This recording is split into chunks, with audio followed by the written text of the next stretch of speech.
Yann Bucois, bonjour. Alors, tu es artiste, contemporain, belge. Est-ce que tu n'es pas un cumulard quand même? Écoute, j'y peux rien, je peux être corse ou irlandais, mais je suis tombé là, quoi. Oui, comme disait le Forestier, pas le gars de l'ONF, celui qui chantait, être né quelque part. Oui, on n'a pas choisi. Alors, tu l'as pas choisi, mais est-ce que belge, voire flamand, j'aime pas dire du mal, mais là je suis obligé, ça te définit pas quelque chose de chez toi, quelque chose de magricien, de brélien, une espèce de surréalisme ipso facto? Je dis pas ça parce que tu as une houppe C'est déjà et que tu as l'air G. Ouais, c'est une fêlure, quoi, puisque ma génération a été obligée d'apprendre le français. Ouais. Parce que c'était plus noble, etc. Pour faire Non, des c'est une vraie études. langue surtout. Voilà aussi. Enfin, pas toi, enfin je veux pas. J'ai un portrait de chevènement dans mes WC, c'est pour ça. Donc du coup, il y a une fissure, c'est sûr. Et, Ouais. il y a un mélange, une fissure, et le surréalisme, c'est ça, c'est-à-dire mettre des choses l'un à côté de l'autre qui n'ont rien à voir, comme la langue flamande et la langue romane. Ouais. Et donc ça fait de l'électricité, et donc ça donne des idées étranges et bizarres. Et C'est faire un café au lait, c'est mettre de la douceur dans quelque chose de guttural, si je puis dire. voilà. Enfin, moi, j'ai rien contre le flamand, hein, attention. Mais c'est un hasard, mais voilà. Et On n'y peut rien. Voilà. Et le français, c'est comme certains Algériens qui écrivent toujours en français. J'ai vu Boualem Sensal il n'y a pas si longtemps. Est-ce que c'est un outil de communication utile finalement, ou tu fais ça parce que voilà, t'as pris le pli, quoi? Mais non, c'était une vraie admiration de la culture française. Parce qu'on a tous de l'étranger, quoi. C'est la Révolution française, puis les grands esprits, le siècle des Lumières. C'est qu'on nous a coupé l'électricité. Camus, Sartre, Simone de Beauvoir. Ouais, d'Abreuvoir, ouais, d'accord. Et donc voilà, après. On n'est pas belge, on le devient, disait-elle. Donc voilà, moi je me souviens à 12 ans, donc je connaissais pas le français, donc première dictée, une dictée d'Anatole France, Ouais. 150 fautes, j'écrivais phonétiquement. 6 mois après, j'étais premier de classe. Et bon, ça m'intéressait vraiment. Et puis un jour, j'ai voulu faire du théâtre. Je suis venu dans le sud, c'était un peu l'idée. Et bon là, déception, je voyais des gens qui ne s'intéressaient pas du tout à la culture. Et, Alors, il paraît que la culture, c'est élitiste. C'est un leader catalaniste qui m'a dit ça hier devant un Perrier Frais. Est-ce que tu penses que c'est élitiste ou nous, élites, parce qu'on est des élites, toi et moi, c'est bien de laisser le lumpenprolétariat dans son ignorance pour mieux l'exploiter? Il faut mieux pas répandre la culture.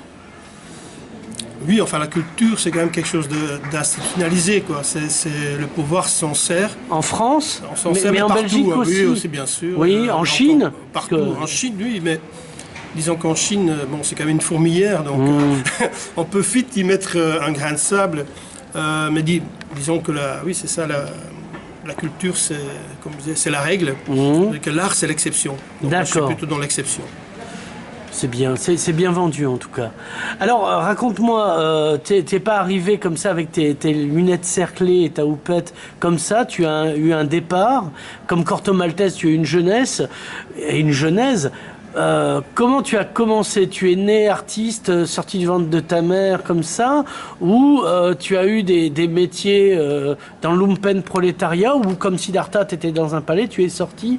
Qu'est-ce qui s'est passé avec toi? Comment c'est arrivé là, Moi, je l'art viens chez toi? d'Arlbeek, donc, qui est une ville où les gens ont des métiers, le bâtiment. Ouais. Et donc, dès que c'est les vacances, à partir de 8 ans, on nous envoyait aider à faire le maçon, les plâtres, les toits, enfin, etc. Donc, chez moi, ils construisaient des escaliers, à l'époque en chêne, etc. Donc, et on m'envoyait, voilà, donc, et j'ai vu de très près, et j'ai fait ces métiers-là, si tu veux, pendant les vacances, donc je suis très content quand l'école a commencé.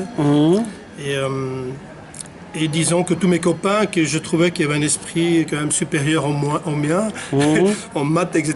Donc ils ont tous été bossés à 14 ans. Et puis par après, effectivement, c'est devenu des petits patrons, ou des ingénieurs. Donc, mais c'était pas évident là de faire des grandes études. Moi, j'ai échappé parce que j'avais un oncle qui était premier secrétaire à l'ambassade d'Angleterre. Et on m'a dit, voilà l'exemple. Ouais, deviens ambassadeur, mon fils. Voilà, et donc tu vas apprendre le français parce que c'est quand même la langue. C'est la classe. C'est la langue de la diplomatie. De la diplomatie. Ça, non, mais ça, c'était au 19e siècle. Ça. Même au 20e, ça en a pris un coup. Hein. Pour eux, ça a eu payé. Hein. Sais-tu. Et donc mon premier bouquin en français, j'avais 2 bouquins. Ouais. Donc j'apprenais, après 6 mois, je commençais à lire. C'était Jacou le Croquant. Oui. Et une révolte paysanne, une jacquerie, hein. Voilà, et le fin 19e, on va dire, à peu près, il me semble. Ouais. J'ai dévoré ça. Et puis le mythe de Sisyphe, qui est un essai de Camus, hein. Où Camus montre la condition humaine. Donc le mec, Sisyphe, il est condamné par les deux. Donc le Tartare. Il monte la pierre jusqu'en haut, et puis quand elle est en haut, il la reste tombée. Et il dit, est-ce que la seule question philosophique, est-ce que la vie vaut la peine d'être vécue, oui ou non? La réponse est non, puisqu'elle est absurde. Oui. Mais imaginons, parce que bon, il s'était coincé lui-même quand même. Oui, mais à ce moment-là, il y a Malraux qui vient à ton secours, qui dit la vie ne vaut rien, mais rien ne vaut l'ami, dans la condition humaine. Oui, absolument. Donc, et chez Souchon aussi, plus tard. et même, comment elle s'appelle encore? L'école est finie. Sheila. Grand philosophe. Voilà. C'est adéquat puisqu'elle est adéquate, mais on n'y reviendra pas. Et donc, il faut imaginer Sisyphe heureux. Oui. Hein, c'est comme à la Juppé, la France heureuse. Oui, voilà, c'est un type qui comme Coluche, grand philosophe, qui disait ils vous vendent de la culture, ils n'ont pas d'échantillons sur eux, ils veulent te vendre du bonheur, et ils ne semblent pas avoir non plus d'échantillons, quoi. Et donc, il faut croire heureux pendant qu'il redescend, cherchant sa pierre pour la remonter après. Et bon, mais ça m'a formé, et puis j'ai posé des questions tout de suite aux parents et aux travailleurs, en disant, mais enfin, vous bossez tout le temps. Bon, c'est vrai que le samedi, le dimanche, vous buffez comme des trous, parce qu'il boit beaucoup à Rolbeck. Ah bah tu sais, en Picardie aussi. Hein.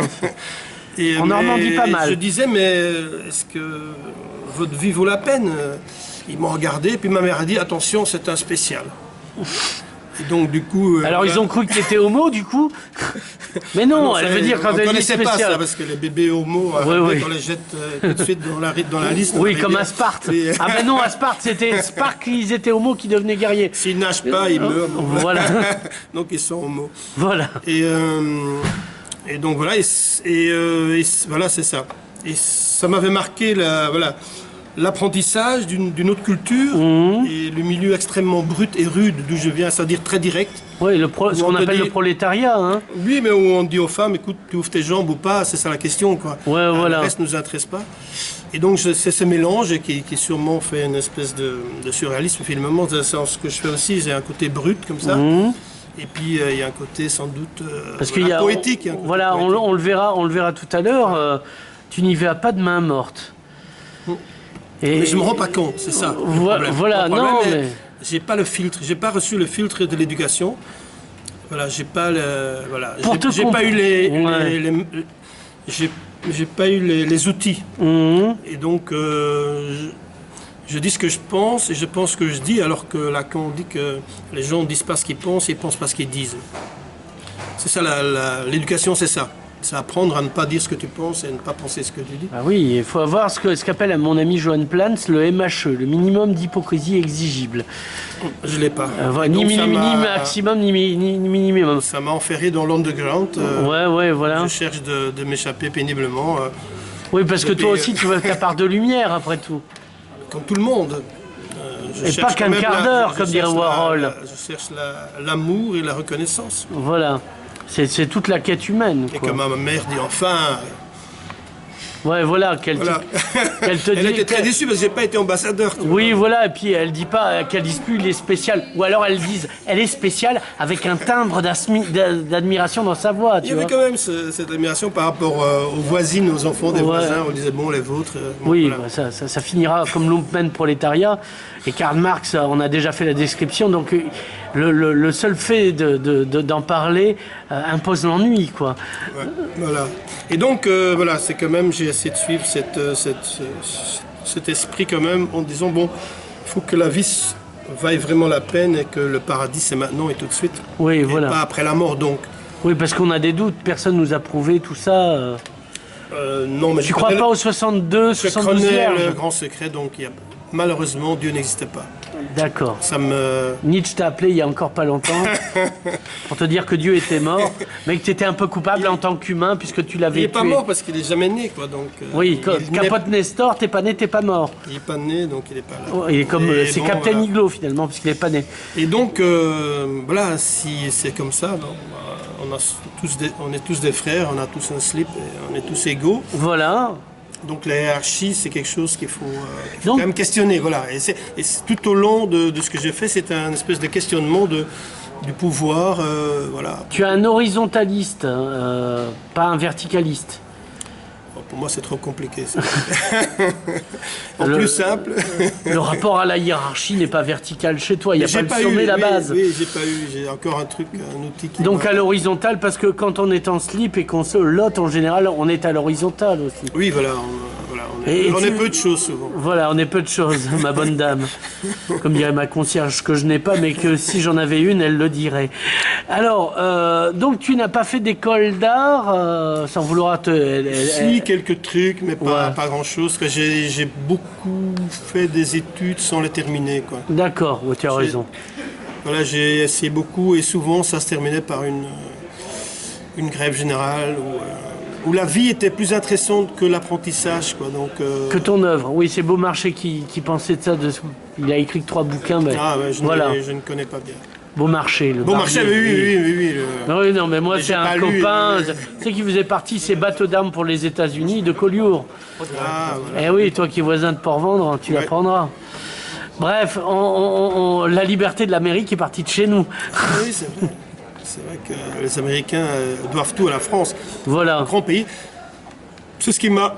Quand je suis arrivé ici, parce que moi je connaissais pas du tout cette partie de la France. Je connaissais bon le Nord, Oui. un peu la Bourgogne parce que le vin. Oui, Bordeaux déjà c'était trop loin. Ouais, Donc, le c'est vin, plutôt Bourgogne, les- j'ai ouais, plutôt ouais. suivi Bourgogne un peu, Ouais. voilà. Et Cannes bien sûr, puisque de temps en temps j'ai été invité pour un de mes films. oui, J'ai parce que fait tu... du cinéma. Voilà, alors tu as fait ton cinéma, tu as fait 9 films. 9 longs métrages, dont certains ont fait des festivals, etc. Oui, bien sûr. Et qui sont rentrés dans des salles, qui ont été Alors- distribués aux États-Unis, par exemple. Ouais, parce qu'il voilà. n'est pas facile de films francophones distribués dans des salles américaines. Donc il y en a quand même eu quelques. Et alors, quand je suis venu. Je ne connaissais pas cette part-là. Et donc on arrive de Bruxelles et qu'on traverse le Massif central. Et tout d'un coup, il y a comme un basculement. Ouais. Et alors, chaque fois, je me dis, mais qu'est-ce que c'est beau. Et il y avait une espèce d'idée du paradis et de cette partie-là, ce qu'on appelle le golfe du Lion, Ouais. la Catalogne. Bon, pour moi, la Catalogne, c'était espagnol, évidemment. Je ne savais pas qu'il y avait une Catalogne française.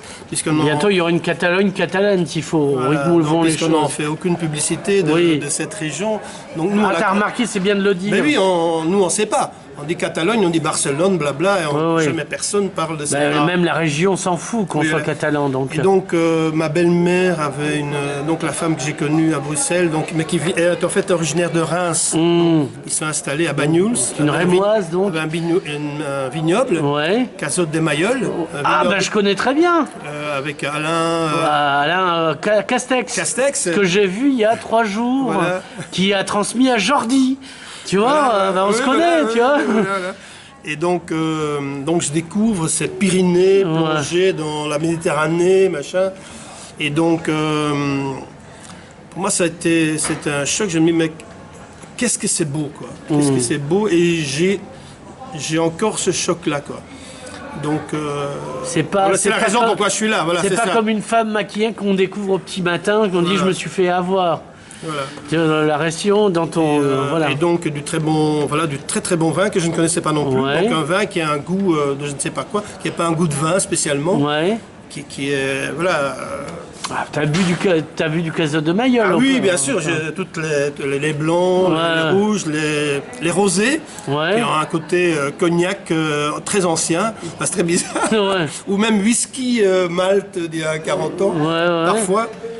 Et donc moi qui ne suis pas connaisseur, donc j'ai goûté. Il dit bon, il y a une idée du paradis que j'ai trouvé là. Et je me suis dit, mais ça fait quand même maintenant 8 ans. Donc on est venu, on est reparti, on est venu. Bon, maintenant, ma femme s'est réinstallée à Port-Vendre. Je me suis dit, mais qu'est-ce que je peux faire donc? Est-ce qu'il y a quelque chose à faire? Parce que moi, je m'adresse au territoire.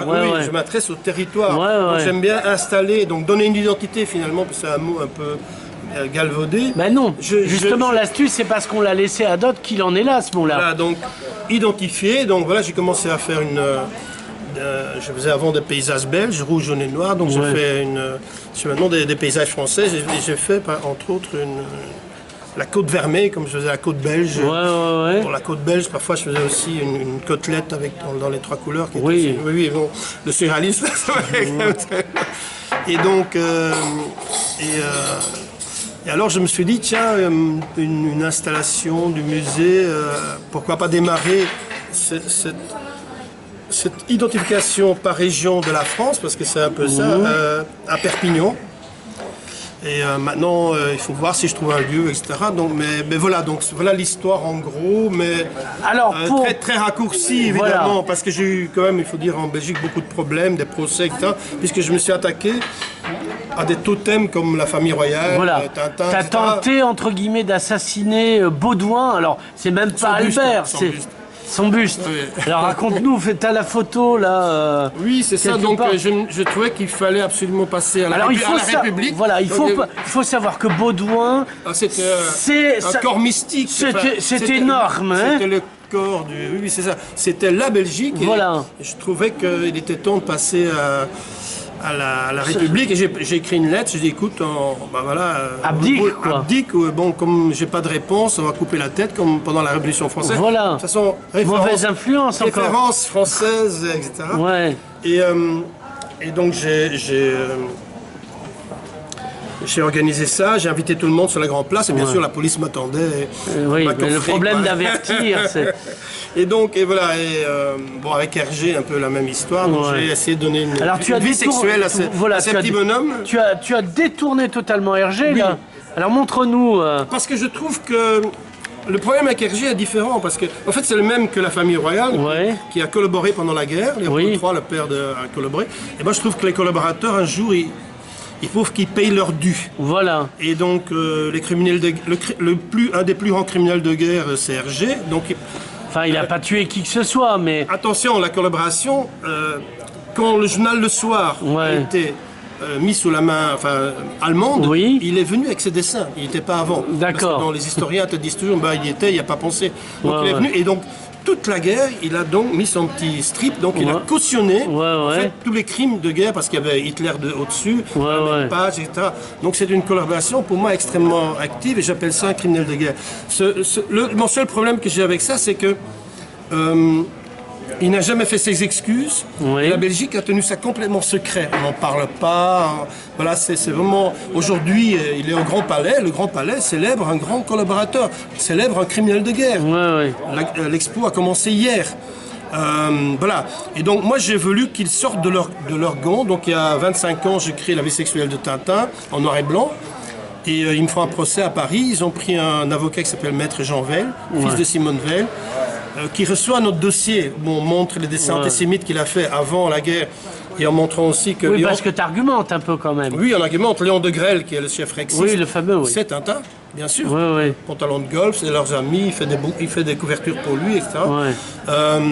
Il est reporter, il part à 16 ans au Mexique, fait des reportages. Les scoutismes, tous les deux scouts. Ami de Léopold III, toujours collaborateur. Je dis, c'est cette même famille qui trouve ça tout à fait normal. Et je veux dire que le Rex, le drapeau Rex, c'est un dessin de Hergé. Et je dis, donc eux, Hergé ne m'a jamais attaqué, bien sûr. Et il est mort en 82, mais lui, il m'a jamais attaqué parce qu'il savait qu'il va la laisser. La veuve, elle se croit tout permis, elle attaque tout le monde, moi aussi. Et tout d'un coup, toi, tu contre-attaques. Voilà, et Maître Jean Veil a dit, au tribunal, j'y étais, il m'a dit, je ne peux pas défendre mon client. Ça, j'ai rarement vu dans un auditoire, donc bon, c'est que c'était quand même assez grave, donc elle a perdu le procès, et donc je suis le seul à avoir gagné un procès contre la famille Hergé, et maintenant je le ressors en couleur, et je mets en vente publique mes grandes toiles qui sortent exactement au même moment où il y a une espèce de Tintonie-folie, une couverture de Paris Match. Sur Arte hier, tu avais Albert Algou. Voilà, lui, Algou, Michel Serres, les grands philosophes, Tintin. Non, mais en fait, c'est une espèce de pureté. Donc, une enfant, un mec sans parents, avec une ligne claire, un peu à la Von Speer, donc une ligne claire fasciste. Oui, non, nazi, parce que Von Speer, c'est l'architecte qui voulait construire Germania, l'architecte d'Hitler. Oui, c'est ça. Mais moi, j'aime beaucoup, mais je sais pourquoi j'aime beaucoup. Moi, je veux bien, mais je veux qu'ils s'excusent et qu'ils fassent profil bas. Ouais. C'est comme si au Grand Palais, maintenant, il y avait Céline en grande pompe. Il y a un côté.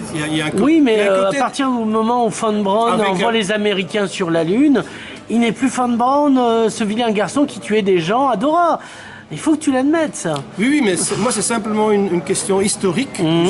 J'aimerais bien que, on remette ça. Maintenant, on le compare à Velasquez, je sais pas, j'ai lu des articles où Velasquez n'a pas collaboré. Non, mais Milevich, tout ça, alors que bon, c'est des pauvres dessins de gamins qui ont pris du volume grâce à Jacobs et à Bob de Moor. Parce que lui, c'est quand même assez piètre, enfin assez plat. Tu vois le Soviet. Et maintenant, on est dans une espèce de fantasme complet où des gens qui cherchent une espèce de pureté de l'enfance. Mais tu nous as salopé Tintin, tu vas pas nous saloper à notre Belge Henri Verne et Bob Moran quand même. Disons que j'accepte, même Franquin, mais Franquin, il a dit oui, j'ai fait des conneries. Simon, idem. Oui. Idem, il était commissaire pour les questions juives pendant la guerre. Enfin, je veux dire, bon, tout ce petit monde, à un moment, oui, mais on croyait qu'ils allaient durer 1000 ans, si tu veux. Voilà, absolument. Mais à un moment, il s'excuse. Et voilà, et donc, c'était une remise à plat. C'est quoi la Belgique? C'est quoi l'histoire? C'est quoi l'histoire belge? Et ça m'amuse beaucoup aussi que cette espèce Bon, par exemple, le musée Hergé est à Louvain-la-Neuve, dans une espèce de ville universitaire un peu artificielle. Ils avaient un grand terrain au centre de Bruxelles, place à Nessens. Mais, Fanny Ardon, mais il y a quand même beaucoup de bruns, là. Enfin, tu vois, c'est pas assez chic, quoi.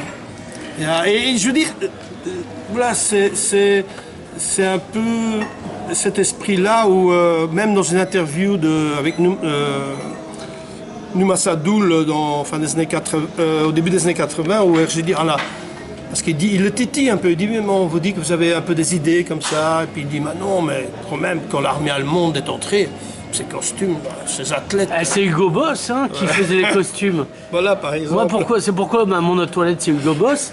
C'est un clin d'œil. Il dit, mais enfin, je ne suis pas raciste, mais j'aimerais pas que ma fille, si j'avais une fille, se marie avec un étranger. Bah évidemment. Mais il le dit. Donc je dis, c'est une espèce de... on admet ça, quoi, tu vois, c'est normal. Et c'est Oui, mais il y a des nazis présentables. Voilà, c'est ça. C'est pas parce que tu n'es pas nazi-friendly qu'il faut en dégoûter les autres, comme j'ai coutume de dire. Et comme, si vous voulez, moi je viens de ce milieu du bâtiment où ma mère a fait... il y avait quand même des collaborateurs dans la ville et les autres. Et où ma mère a failli être prise par les Allemands. Donc, moi, je suis né en 1945. Donc, je vous dis, cette histoire, je la connais. Enfin, je veux dire, je l'ai entendue. Et mes parents n'ont jamais parlé aux voisins d'en face qui collaboraient pour des choses, soit par idéologie, soit opportuniste. Chez Hergé, c'est les deux. C'est une idéologie qu'il aime, c'est l'idéologie scout, c'est l'idéologie... L'ordre. Oui, mais c'est Baden-Powell. Baden-Powell, le scout, c'est l'armée, c'est l'enfant soumis. C'est-à-dire que c'est l'enfant qui va obéir à aller à la guerre. C'est le scoutisme, c'est la militarisation de la jeunesse. Après, il y a eu carrément les Hitler-Rugen, mais bon... Et Baden-Powell, c'est l'inventeur des camps. C'est lui qui a mis les premiers camps en Afrique du Sud. Oui. Oui, mais il y avait des bourgs aussi. Oui, il y avait des bourgs. C'était des Hollandais qu'il fallait... Il y avait des Zoulous aussi. Ah oui, mais le Zoulou est turbulent. Je veux dire, on est bien obligé. Et bon, je suis un peu... alors pour revenir, revenir au slip. On est en train de le perdre, mon Dieu, on est en train de le perdre. Alors, revenons au slip. Au slip. Alors là, ces gens-là se permettent aussi, donc tous ces politiques se mettent aussi beaucoup de de savoir et de hiérarchie, etc. Alors que c'est des gens avec un slip. Oui, Et ils donc, sont assis sur leur cul, comme on dit voilà, couramment. c'est ça. Et donc, voilà, il faut se reposer des questions de la hiérarchie et dire, bon, voilà, est-ce que vraiment... Toi, tu es comme cet esclave romain qui, dans le défilé des Césars, tenait la couronne de laurier en lui rappelant, n'oublie pas que tu vas mourir, finalement. Voilà. Tu maintiens une vieille tradition romaine. Voilà. Ce sont des mortels Voilà. qui nous gouvernent. Et si nous sommes tous égaux, il y a quand même un problème quelque part dans ces sociétés. Alors, Voilà, c'est si ça que je nous me dis. sommes tous égaux, avant c'était évident, si tu veux, c'était une tautologie, c'était une lapalissade, l'eau ça mouille par exemple. Mais maintenant, est-ce qu'on est vraiment tous égaux? Puisqu'on nous parle, on entend souvent le terme de citoyen lambda, qui est l'antithèse de ce qu'est le citoyen, parce que le citoyen c'est l'altérité, et lambda ça dit, en fait il y a une hiérarchie. Mais c'est vrai que les Japonais n'ont que 7 cm. Mais il paraît que c'est les 7 premiers qui comptent. D'accord. Donc voilà, il faut avoir le minimum. On revient au slip, parce que là, je sens. C'est ce qu'il y a derrière le slip. Hein. Voilà. Que cache le slip? Oui, c'est que la forêt du slip. Que cache la forêt? Quand le sage montre le slip, l'idiot regarde la lune. Enfin, un truc. Voilà, j'aime bien montrer ces grands chefs, hein. Ouais. Ceux qui nous gouvernent. Ouais, ces donc il y grands en a chefs. plusieurs. Fais-nous défiler tout ça. Alors oui, enfin bon, ça c'est la collection française. Ouais, voilà. Voilà, il y a un petit. Voilà, donc. Il y a, C'est la France, hein. C'est Jacques la Chirac, hein, Ah bah oui, quand même. qui a un slip Un qui grand est à chef. l'agonie. J'aime mettre des slips féminins parce que ça, le féminin réduit le mâle dominant. Ouais, C'est voilà, pas- ben voilà. Et les lèvres Marine roses Le Pen, qui est un peu entre Nina Hagen et Marilyn Monroe, elle est assez glamour là-dessus. Ouais. Le général de Gaulle, hein, qu'on ne présente plus, François Mitterrand, voilà, premier homme de droite à faire élire à la gauche, mais Dieu sait, merci, en 83, il s'est rattrapé. Nicolas Sarkozy, Qu'on ne présente plus. voilà, qu'on ne présente plus. À nouveau le général de Gaulle, Ouais, j'en ai fait plus. son pendant, le père Fouettard, enfin le maréchal Pétain, Oui. le glaive et le On l'a un bouclier peu en oublié. slip. Oui, on l'a un peu oublié. Ah mais non, Parce que certains quand même- gardent la mémoire, je te rassure. La France était quand même pétaniste à 80%. Hein. Non, c'est des mensonges pas vrais ça. Je sais, je récuse totalement. Tu étais. J'ai assez fait de séjours en Amérique du Sud pour pouvoir, en revenant en France, le dire. Donc, alors, on va résumer. Tu as une annonce à faire. Tu cherches un endroit pour exposer des slips. Alors, tu as créé le musée du slip. On va commencer Oui, par là. il y a 25 ans. donc, Qu'est-ce que le musée du slip? il y a 25 ans, en fait, je me disais, mais qu'est-ce que l'artiste peut faire? Qu'est-ce qu'il peut amener? Et bon, quand je voyais tout le monde qui faisait des lignes, des carrés, des boules, je me dis, bon, mais tous ces galeries qui présentent des vernissages avec des mauvais vins, où les gens sont un C'est peu vrai. gênés. Et, Ils ne savent pas quoi dire parce qu'ils n'ont rien à dire en général et en particulier à propos des œuvres. Tu vois. bon, je me dis, si je faisais quelque chose qui mélange ce que j'ai envie de dire avec l'art populaire, Ouais, un truc que tout le monde piche tout de suite, et effectivement le slip sur la tête ouais. d'un méconnu ou un vrai slip que j'expose d'une personnalité, les gens comprennent tout de suite, c'est-à-dire qu'il y a au niveau contact, et automatiquement on comprend, et moi ça m'intéressait de pouvoir trouver le point, comme une espèce de point G. J'ai fait beaucoup de choses très différentes, mais Noël Godin a trouvé la tarte, c'est son point Oui, G. l'entarteur que tu connais puisqu'il Oui. figure dans tes films. La pénicilline Pasteur. Ouais, voilà. Et voilà, et Raymond Poulidor, la deuxième place. Ouais, voilà. C'est quelque chose, quoi. Je veux dire, c'est une espèce de point où tout le monde comprend. Un symbole, le mot que et tu se cherches, c'est rejoint. symbole. Je sais pas si c'est plus bah, que symbole. Ah ben non, le vrai... Non, parce que maintenant le symbole, on en a fait n'importe C'est quoi. presque l'objet petit a. C'est de Lacan. C'est la... Voilà. Le symbole, c'est ce qui concentre et rassemble. Oui. Le vrai mot, hein. Après, on en a fait tout et n'importe quoi. Et le diabole, c'est ce qui sépare. Parce que diabolos en grec, ça veut dire ce qui sépare. Et l'intérêt de... Parce que quand j'ai fait le musée du slip, c'était un gag. Ah oui, évidemment. Et alors tu étais où? Mais c'est un gag qui a mal tourné, donc oui, c'est ça. Et on a donc, pris au sérieux. Après, la presse du monde entier est tombée dessus. J'ai entendu parler de toi, même ici, pour te dire. Au Népal, enfin... Et parce que apparemment c'était un truc... Non, un copain qui est au Népal qui a dit tiens j'ai lu un truc sur toi donc ton musée. Mais donc quelque part comme dirait Eisenstein la ligne est juste. Voilà. Parce qu'il y a un berceau qui tombe sur le palais d'hiver quand tu dis ça, enfin, Eisenstein. la ligne est juste et donc ça, voilà, et c'est vrai que quand je fais ça n'importe où dans le monde voilà je l'ai fait à Shanghai il y a 3 ans. Tu as fait rentrer la baraque à frites à frites. La baraque à frites à Shanghai. Alors. Dans un grand musée, j'ai créé une baraque, on a fait des frites. Oui, alors parce que tu as un travail autour du torchon, de la frite et de l'huile. L'huile sur toile, c'est-à-dire que là aussi, je réunis, c'est quoi la peinture? C'est de l'huile sur toile. Dans toutes les langues du monde, ils mettent l'huile sur toile, la mesure, etc. Et donc, mais bon, chez moi, c'est de l'huile de friture, et donc mes torchons de cuisine sont petit à petit imbibés, et puis hop, ça rentre dans le musée. C'est que le musée, maintenant, est rempli de torchons de cuisine avec de l'huile sur toile. Alors, une fois qu'on a dit ça, alors... On a tout dit. Oui, on a tout dit. Non, parce que tu es reconnu internationalement, parce que... comme ton attaché de presse m'a attaché... On en parlera plus tard. M'a appelé genre un matin, j'étais pas très frais. Je me suis pas rendu compte qu'en fait j'avais une célébrité, une sommité de l'art qu'on me proposait de voir parce que bon, comme c'était à Perpignan, je me suis dit il a quand même pas pu se perdre à ce point.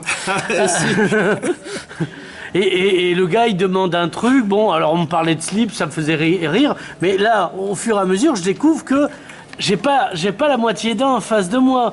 Donc Perpignan a de la chance. Elle a fait une expo sur le pouvoir, Yes I Can, où il trouvait rigolo de mettre du papier cul dans l'hermine du portrait de Rigaud catalan de Louis XIV, qui est le symbole justement du pouvoir total, de l'absolutisme royal. Il aurait suffi de lui mettre un slip. Il aurait suffi de lui mettre un slip. Donc tu vas pouvoir reprendre le portrait du catalan Rigaud pour pas troquer son hermine pour du PQ, mais y mettre un slip sur la tête. Napoléon, un slip sur la tête.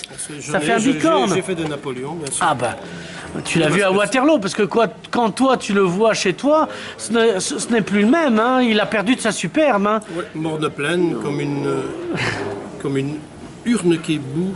Comme une onde qui bout dans une urne trop pleine, enfin Victor Hugo. Voilà. Waterloo, morne pleine. Triste et morne pleine. Voilà. Comme une onde qui bout dans une urne trop pleine. Parce que quand on se rappelle de Waterloo, c'est un peu à cause d'un groupe de Suédois qui s'appelait ABBA et qui ne parle même plus de Napoléon, loin s'en faut. Alors que Waterloo, c'est comme quand je parle de Rimbaud parfois dans des conférences. John Rimbaud. Oui, je dois toujours dire Rimbaud, pas Rambo. Oui. Mais Stallone a avoué dans une interview qu'il avait, à cause du poète, qui était marchand d'armes. Donc finalement, on n'est pas si loin. C'est pas un cas à rare, si on peut dire. Donc, revenons. Donc, toi, tu veux exposer des slips ici. Explique-nous. Et tu veux, pour la primaire de droite, exposer ta collection automne-hiver ici. Bah, l'automne, c'est-à-dire que c'est la primaire de droite, donc c'est tous les gens de droite. Donc d'abord tous les candidats. Tu comptes les socialistes. J'ai les 7 candidats. Ouais. Donc Juppé, Sarkozy... Le maire, Kosciusko-Morizet, il y a encore... Mariton l'a pas eu. Alors j'ai maintenant aussi Jean-Frédéric Poisson. Ah oui, j'ai entendu ça. C'est un souverainiste. Voilà, j'ai découvert. Antilibéral. Donc il est dedans. Voilà. Et il y a aussi Fillon. Oui, François Fillon. Donc, écrit avec 2 L sinon. Voilà, très très bien. Et... alors j'en ai d'autres bien sûr, Henri Guénaud, qui est en dehors, voilà. Donc il y a tous des autres, donc ça fait quand même et puis un peu les grands, les 5 présidents de la 5e République et tout ça. Donc Et je trouve que c'est une participation à la primaire. Du coup, je mets tout de suite le pied, et un plein pied dedans, dans cette histoire de pouvoir et de relation avec le peuple, quoi. Alors, et je trouve que Perpignan me semble un endroit... pour un Belge, c'est un peu la capitale du surréalisme parce que Dali. Il y a bien sûr, mais quand je parle de Perpignan, tout le monde me parle en Belgique. Hein, Oui. vous savez, tout le monde de Dali, de sa gare, Ouais. que je connais bien. Mais c'est aussi un peu une espèce de désert culturel, à Oui. première vue. Je Voilà, me prends alors peut-être à première vue et je me dis, c'est une ligne claire, c'est-à-dire que c'est comme dans Tintin, Oui, on peut oui. tout y mettre, on peut le remplir, puisque il n'y aura pas d'opposition, on ne dira pas, ben écoutez, ici c'est machin, Oui. c'est Cézanne qui est là. Il y a eu Non. Picasso, il y a eu des gens ici. Il y a eu des gens- Matisse, Acolio. Il y a eu beaucoup d'intellectuels espagnols, Oui, donc, oui. effectivement, qui sont venus, mais qui sont repartis. Oui, ou qui se sont suicidés à la frontière. Hein. Voilà, On pense c'est à ça. Walter Benjamin, qui n'était pas espagnol, Voilà. mais qui s'est bien suicidé à Portbou. Et donc, il y a une place à prendre. Voilà. Donc voilà. Et je me sens assez costaud pour la prendre totalement et entièrement et partir mon calvaire Oui. pour, Tu veux que Perpignan soit ton Golgotha? voilà, c'est ça. Et pour démarrer cette espèce de conquérir la France en y mettant l'esprit surréaliste belge, Oui. qui est un surréalisme qui est comique, qui est marrant. Ouais. Et avec des one-man shows, des petites Oui. piècettes. Enfin, il y a T'es un artiste contemporain, t'es un artiste total, on peut le dire. donc oui, voilà, c'est ça. Voilà, je ne suis pas Donc, que peintre. oui, voilà. Donc Aussi tu bien peins. avec mes films, avec tout. Donc je trouve que c'est un départ. Et matériellement, c'est plus facile puisque je suis à Port-Vendre. Oui, voilà. C'est qu'à 3 jours de le cheval faire d'ici. Hein. Voilà, que de le faire à Montélimar ou Oui. à... Parce que là, on te dira c'est le pays du nougat, monsieur. Donc voilà, il y a... Est-ce que vous êtes un artiste nougat ou pas, hein? Voilà. Et réussir à Perpignan, on peut arriver à vendre des frigos aux Esquimaux, je crois. D'accord. Oui, non, mais tu as raison. Oui. Et des poêles à bois aux Africains. Il y avait un journaliste du New York Times qui disait bon, Bucquois, voilà, c'est quelque chose de très intéressant, mais il a besoin de darkness. Il a Ouais. besoin D'obscurité. d'obscurité et d'aller dans des endroits un peu difficiles où tout est à faire. En fait, il tu a fait proposes- tout un article là-dessus. Ah, il y a tu une me le vingtaine passeras. En fait, tu nous proposes de t'abandonner au côté au secours de la farce. C'est ça. d'années. Et c'est le challenge, voilà. Voilà. Le faire réussir à Paris, c'est donner au premier venu. Quoi. Oui, bon, n'importe quoi. Adamo, Oui, voilà, tout ça. Un belge sicilien encore, Frédéric François, tout Voilà. ça. Alors, je sais pas s'il était belge, mais il était frères sicilien. Dardenne, Les bon, frères je Dardenne. laisse ça. Rosetta, mais c'est pour tout le monde. Voilà. Pierre.